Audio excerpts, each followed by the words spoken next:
दोस्तों, आज की इस वीडियो का टॉपिक है लंपी वायरस।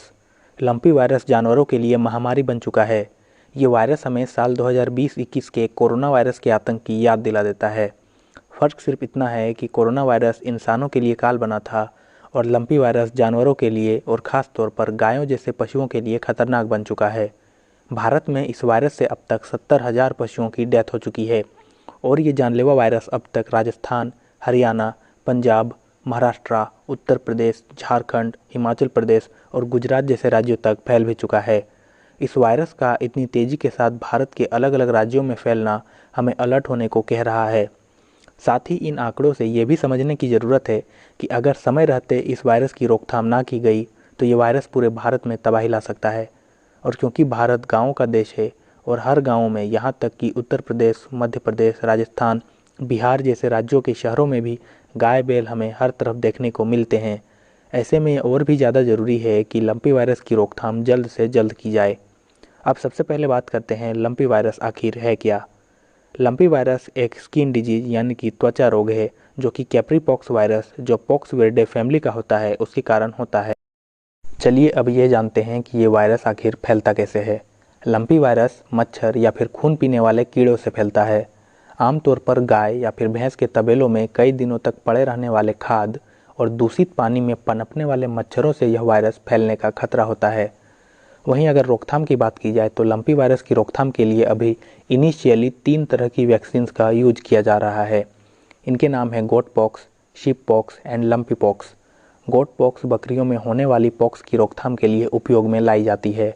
शीप पॉक्स भेड़ों में होने वाले पॉक्स के लिए यूज होता है। वहीं लंपी पॉक्स की वैक्सीन केनिया ने बना ली है और भारत को इसका आयात करना होगा। वहीं मोदी जी के अनुसार भारतीय वैज्ञानिकों ने लंपी स्किन डिजीज की स्वदेशी वैक्सीन तैयार कर ली है। हमारे वैज्ञानिकों ने लंपी स्किन डिसीज की स्वदेशी वैक्सीन भी तैयार कर ली है। अब बात करते हैं कि आखिर यह वैक्सीन काम कैसे करती है। लंपी पॉक्स वैक्सीन के काम करने का तरीका बिल्कुल कोरोना वैक्सीन की तरह ही है। इस वैक्सीन में गायों की रोग प्रतिरोधक क्षमता बढ़ाने वाली यानी कि इम्यून सिस्टम बढ़ाने वाली बी और टी सेल होती है, जिससे वायरस का असर खत्म होने लगता है। लंपी वायरस का असर खास तौर पर गायों को होता है। इस बीमारी के होने पर चिकन पॉक्स की ही तरह गायों के शरीर पर दाने उभर जाते हैं, फिर उनमें पस भरने लगता है और समय रहते अगर इसकी रोकथाम ना की गई तो इससे मौत भी हो सकती है, और जो कि हुई भी है।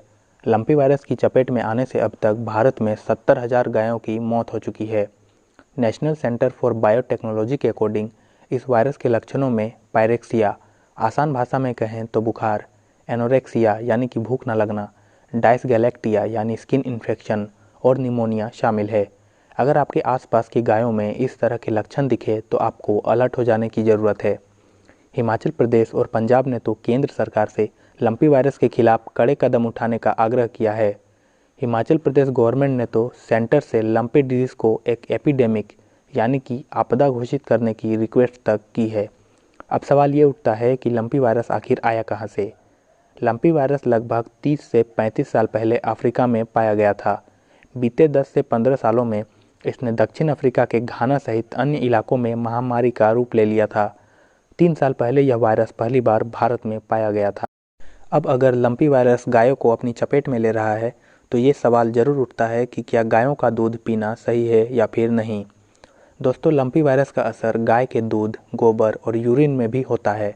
ऐसे में अगर किसी गाय को लंपी वायरस हो चुका हो तो उसके दूध को पीना नहीं चाहिए।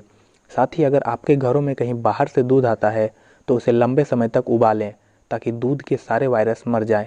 वहीं ऐसी सिचुएशन में पेस्चुराइजेशन के जरिए प्योर किए गए दूध को पीना सबसे बेहतर होगा। पेस्चुराइजेशन दूध में मौजूद खतरनाक वायरसेस को मारने की एक ऐसी टेक्निक है जिसमें दूध में मौजूद हर हार्मफुल वायरसेस एंड बैक्टीरियाज मर जाते हैं। इस प्रोसेस का यूज पैकेजिंग से पहले हर डेयरी कंपनी करती है। इस प्रोसेस में दूध को 15 सेकेंड तक 72 डिग्री यानी कि 72 डिग्री सेल्सियस तक गर्म किया जाता है और उसे एकदम ठंडा करके 13 डिग्री सेल्सियस या उससे भी कम टेम्परेचर पर ले आया जाता है।